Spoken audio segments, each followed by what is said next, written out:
सर्व सुरू करायचे. तर बंधू आणि भगिनींचं स्वागत. मेट्रो कारशेडच्या संदर्भामध्ये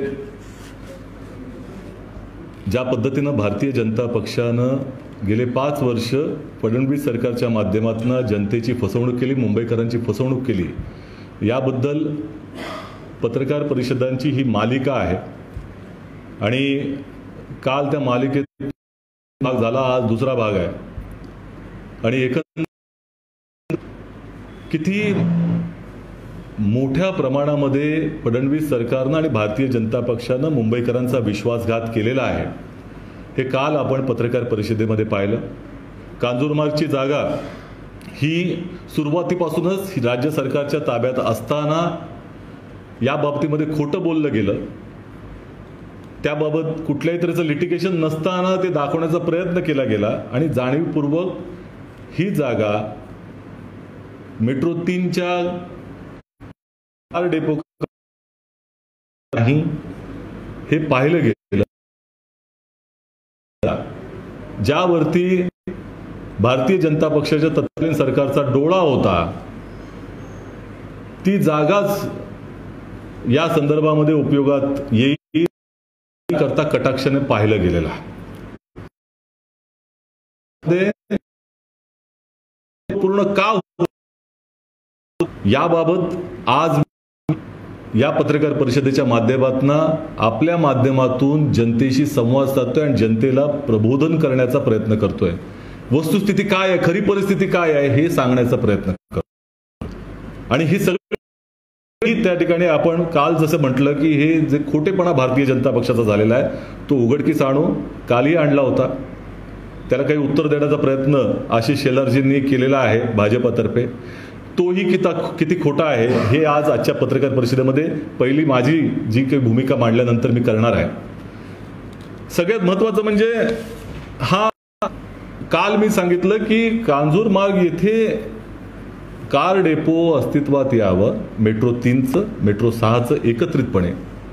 ही भूमिका 2015-16 पर्यंत फडणवीस सरकारची स्वतः होती. या अनुषंगानं अश्विनी भिडेंचं पत्र मी दाखवलं. त्याच पद्धतीनं तत्कालीन सरकारनं फडणवीस सरकारनं जी एक्सपर्ट कमिटी नेमली होती त्यांचाही त्या ठिकाणी अहवाल हाच होता की ते या संदर्भामध्ये कांजूरमार्गची जागा योग्य ठरणार आहे. असं असताना त्या एक्सपर्ट कमिटीच्या अहवालामध्ये एक रायडर टाकण्यात आलं होतं की 3 महिन्यामध्ये जर राज्य सरकारनं ही जागा दिली नाही तर तुम्ही आरेच्या कारशेडवरती काम सुरू करण्याचा प्रयत्न करा. 3 महिन्याचा विषय नाही, 3 महिन्यामध्ये नाही. जर राज्य सरकार नाही तर सरकारला ही अट टाकण्यात आली की 3 महिन्यामध्ये यावे. आणि जर म्हणजे त्याचा 3 महिन्याचा विषय नव्हता तर ती जागा आरेच्या परंतु राज्य सरकारनं स्वतःच्या हातामध्ये असलेली जागा दिली नाही, दाबून ठेवली. हा मूळ मुद्दा आहे. महत्त्वाचं म्हणजे उद्देश होता.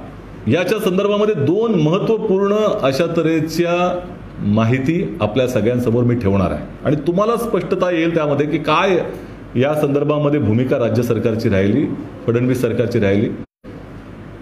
तर सगळ्यात महत्त्वाचं म्हणजे तांत्रिक समितीचा जो अहवाल होता त्या अहवालामध्ये जर राज्य सरकारनं जागा दिली नाही, राज्य सरकारकडनं जागा मिळू शकली नाही तर तुम्ही आरेमध्ये काम करू शकता.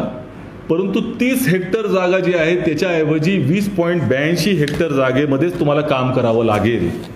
अशा तऱ्हेचं त्या संदर्भामध्ये स्पष्ट मत हे तत्कालीन जी तांत्रिक समिती होती, एक्सपर्ट कमिटी होती, त्यांनी व्यक्त केलेलं आहे. त्याच्या अनुषंगानंच कारवाई झाली पाहिजे ही भूमिका घेतलं आणि त्या पद्धतीनं त्याची अंमलबजावणी करणं हे राज्य सरकारचं कर्तव्य होतं. जी मेट्रो रेल कॉर्पोरेशन आहे त्याचं कर्तव्य होतं.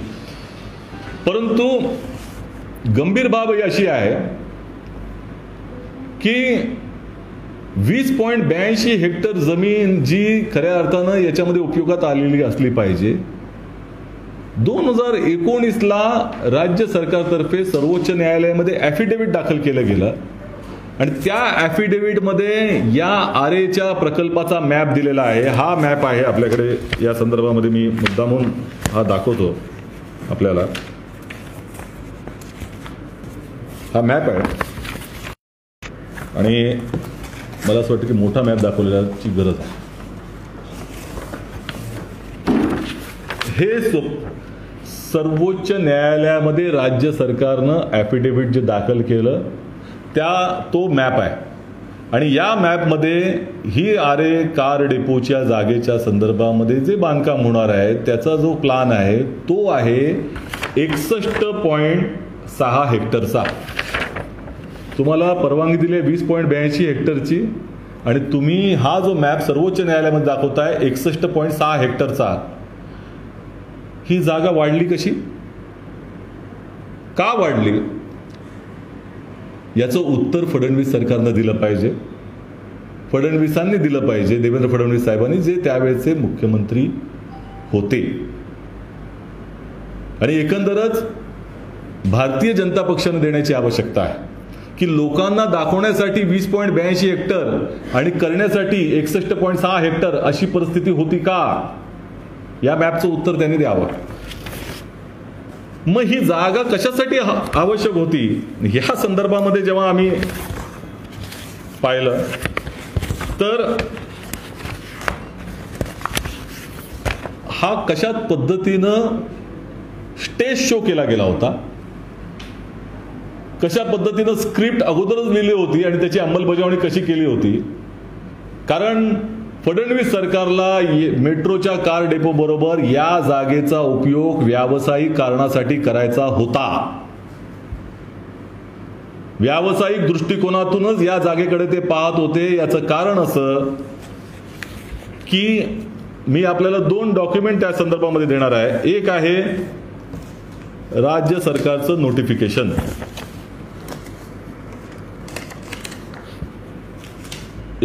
डिसेंबर 2016 रोजी राज्य सरकारने एक ड्राफ्ट नोटिफिकेशन काढला आणि हे ड्राफ्ट नोटिफिकेशन मेट्रोची आरेच्या जागेच्या संदर्भात होतं आणि ते याकरता होतं त्याचा की ती जागा नो डेव्हलपमेंट झोन आहे. नो डेव्हलपमेंट झोनमधनं ड्राफ्ट नोटिफिकेशनमध्ये त्यांनी असं म्हटलं होतं की ही नो डेव्हलपमेंट झोन वगळून metro car depot oblique workshop allied facilities and commercial zone असं करावं, हा त्यामागचा उद्देश होता. त्यावेळेला मोठ्या प्रमाणामध्ये आक्रोश झाला. मोठ्या प्रमाणामध्ये आक्रोश जनतेकडनं, आरेच्या आंदोलकांकडनं झाला आणि त्याच्या बातम्या देखील या संदर्भामध्ये आलेल्या आहेत. आणि हा आक्रोश हे इथे वाचू शकता तुम्ही.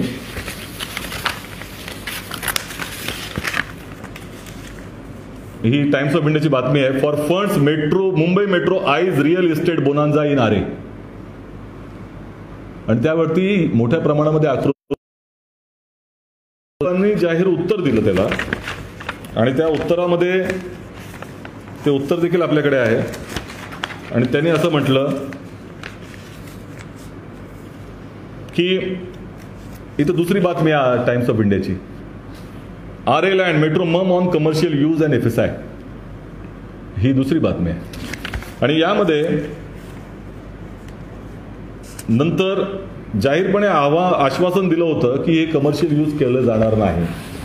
आणि त्याच्या अनुषंगानं ड्राफ्ट नोटिफिकेशन नंतर 24 ऑगस्ट 2017 रोजी नोटिफिकेशन प्रॉपर काढलं गेलं सरकारच्या आदेशानं आणि त्यामध्ये हा कमर्शियल उपयोग करणार नाही असं सांगितलं गेलं. आक्रोशानंतर ह्याच्यामध्ये असं म्हटलंय की आताच्या परिस्थितीमध्ये हे नो डेव्हलपमेंट झोनमधनं metro car depot workshop and allied users असं नोटिफिकेशन राहणार आहे. म्हणजे हे वरवरनं चांगलं दिसतंय आपल्याला. सरकारनं नोटिफिकेशन काढलं आणि मग ती जनतेची मागणी मान्य केली, चांगली गोष्ट झाली. परंतु स्क्रिप्टेड कसं आहे याबाबत देखील फडणवीस सरकारनं उत्तर देण्याची आवश्यकता आहे आणि ते उत्तर याकरता दिलं पाहिजे की आमच्याकडे देवेंद्र फडणवीसजींच्या सरकारमध्ये जे वॉर रूम तयार केला होता त्या वॉर रूममध्ये ज्या चर्चा झाल्या त्याचे मिनिट्स आहेत. 2016 मधले वॉर रूमच्या मध्ये ज्या चर्चा झाल्या होत्या त्याच्यामध्ये मिनिट आहे, ह्याचे मिनिट्स जे आपल्या समोर आहेत.